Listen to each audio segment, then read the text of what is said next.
सुनो, नॉमिनी यानी कि नॉमिनेशन जो आपको बैंक में देना पड़ता है। लाइफ इंश्योरेंस पॉलिसी जब आप खरीद रहे हो तो भी आपसे नॉमिनी मांगा जाता है।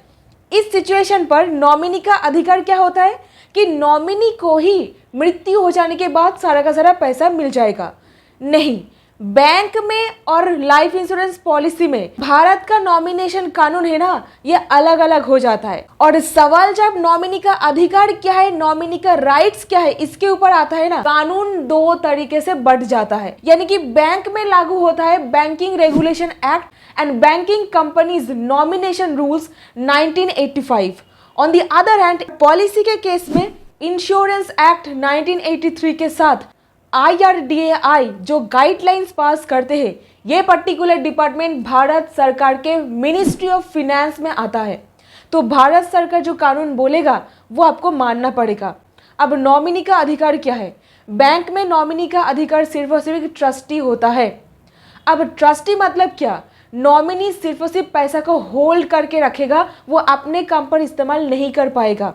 फिर तो बैंक में हम नॉमिनी रखे ही क्यों? बैंक वालों का जो लायबिलिटी है, जो दायित्व है, उससे वो मुक्त होने के लिए, क्योंकि अकाउंट होल्डर का डेथ हो जाने के बाद आएंगे नॉमिनी, पैसा मांगेंगे, फिर नॉमिनी से पैसा मांगेंगे लीगल एयर्स, कानूनी वारिस। जब तक आ करके पैसा क्लेम नहीं कर लेता है तब तक नॉमिनी होल्ड करके संभाल करके रखेगा। फिर इंश्योरेंस पॉलिसी में क्या होगा? अभी तक मैं आपको बता रही हूं कि नॉमिनी का पोजीशन सिर्फ एक ट्रस्टी केयरटेकर होता है, पर दो ऐसा सिचुएशन होता है जहां पर नॉमिनी को ही सारा का सारा पैसा मिलेगा, उसको ही एज बेनिफिशियरी ट्रीट करने की बात यहां पर कानून में किया गया है।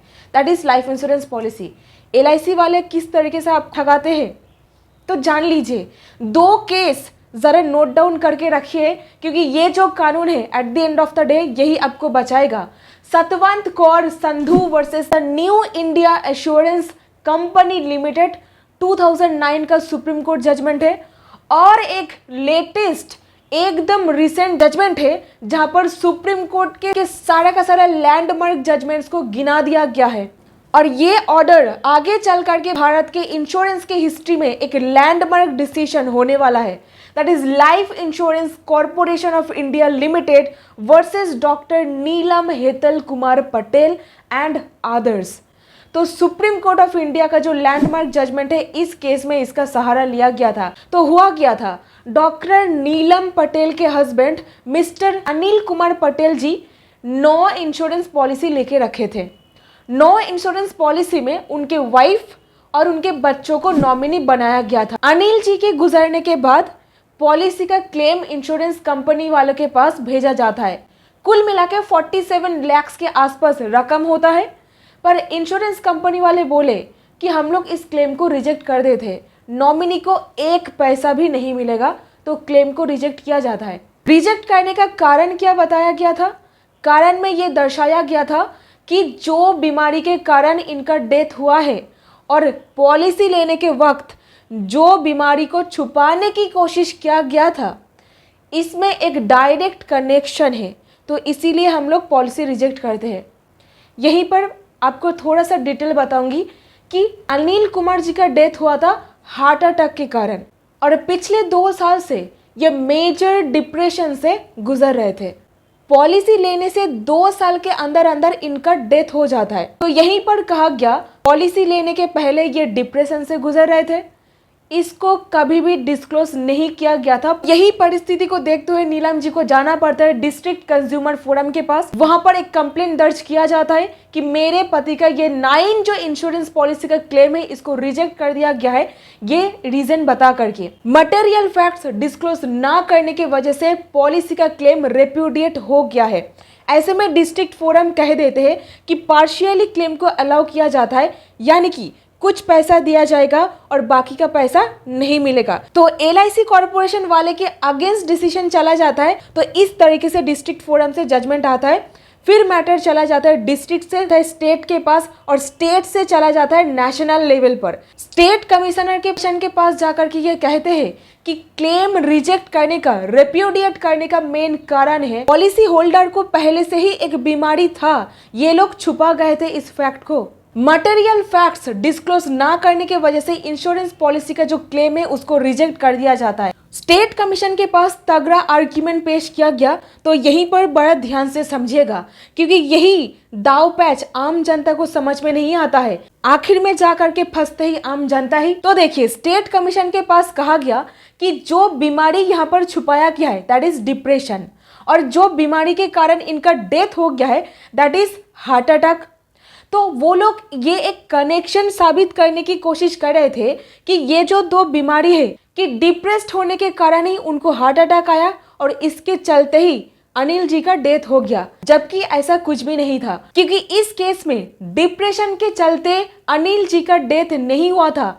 सुप्रीम कोर्ट का लैंडमार्क कुछ केसेस वहां पर पेश किया जाता है, डिसीजन पर स्टेट कमीशन कह देते हैं जहां पर कोई डायरेक्ट नेक्सस नहीं है, जहां पर कोई बीमारी को छुपाने की बात किया जा रहा है, उस बीमारी का मौत होने के कारण के साथ कोई संबंध नहीं है, उस केस में पॉलिसी का क्लेम आप लोग रिजेक्ट नहीं कर सकते हो।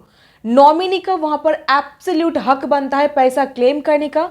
फिर मैटर चला जाता है स्टेट कमीशन से नेशनल कमीशन के पास। Satwant Kaur Sandhu versus new India assurance company का जो केस है उसको रेफर किया सुप्रीम कोर्ट केस। कोई भी केस पर छुपाया गया बीमारी के साथ मौत होने का जो कारण है उसमें कोई ताल्लुक नहीं है, कनेक्शन नहीं है, उस केस में कंपनी पॉलिसी रिजेक्ट नहीं कर पाएंगे।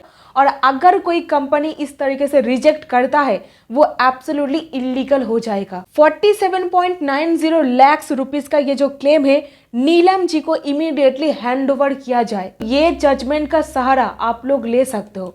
अगर इस तरीके से हैरेसमेंट किया जा रहा है, कंपनी वाले आपका क्लेम को रिजेक्ट कर रहे हैं, लिंक मैं डिस्क्रिप्शन पर दे रही हूँ। मेरे ओपिनियन में ये एक बहुत ही बेहतरीन रूलिंग है, हर एक नागरिक को पता होना चाहिए, क्योंकि बहुत सारे केसेस में बुजुर्ग माता पिता को इस तरीके से हैरेस किया जाता है। कंपनी वाले बड़े बड़े वकील बिठा के रखे हैं जो लोग सुप्रीम कोर्ट तक आपको भगा के लेके जाते हैं। बहुत ही बेहतरीन जजमेंट है, ये रूलिंग को आपको पता होना चाहिए और बाकी लोगों तक भी इसको फैलाना चाहिए। जागरूकता पैदा कीजिए ताकि बड़े बड़े कंपनियां कॉर्पोरेट्स आपके साथ धोखाधड़ी ना कर सके, इस तरीके से फालतू के रीजन बता करके आपके हक का पैसा ना मार सके।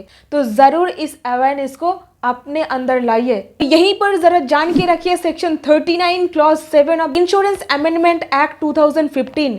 भारत सरकार ये कानून लाए थे जहां पर क्लियर शब्द में कहा गया है कि इंश्योरेंस पॉलिसी में जो नॉमिनी रखा गया है उनको ही एक बेनिफिशियरी मान दिया जाए, पॉलिसी के नॉमिनी को ही सारा का सारा पैसा दे दिया जाए। इंश्योरेंस पॉलिसी के केस में नॉमिनी ही होंगे असली हकदार। बैंक के केसेस में नॉमिनी तब तक पैसा को होल्ड करके रखेगा जब तक कोई कानूनी वारिस आकर के पैसा को मांग नहीं लेता है। बैंक में नॉमिनी को रखा जाता है बैंक वालों का पैसा देने का जो लायबिलिटी है इससे डिस्चार्ज होने के लिए। अगर कोई कोर्ट का ऑर्डर होता है तो कोर्ट के ऑर्डर के हिसाब से बैंक वाले उस व्यक्ति को ही हैंड ओवर कर दिया जाता है, और अगर कोई कोर्ट का ऑर्डर नहीं होता है तो नॉमिनी को देकर ही वो लोग अपने दायित्व से मुक्त हो जाते हैं। पर ध्यान में रखिएगा, बाकी और जो सारा का सारा चीज है एफडी, बैंक, डीमेट, नॉमिनी एक ट्रस्टी जस्ट केयर टेकर के रूप में काम करता है, जिसको मैं यहाँ पर बता रखी हूँ। तो नीलम जी के साथ जो हुआ है उससे सबक लीजिए और अपने लाइफ पर इसको काम में लगाइए और कानूनी जागरूकता को फैलाइए।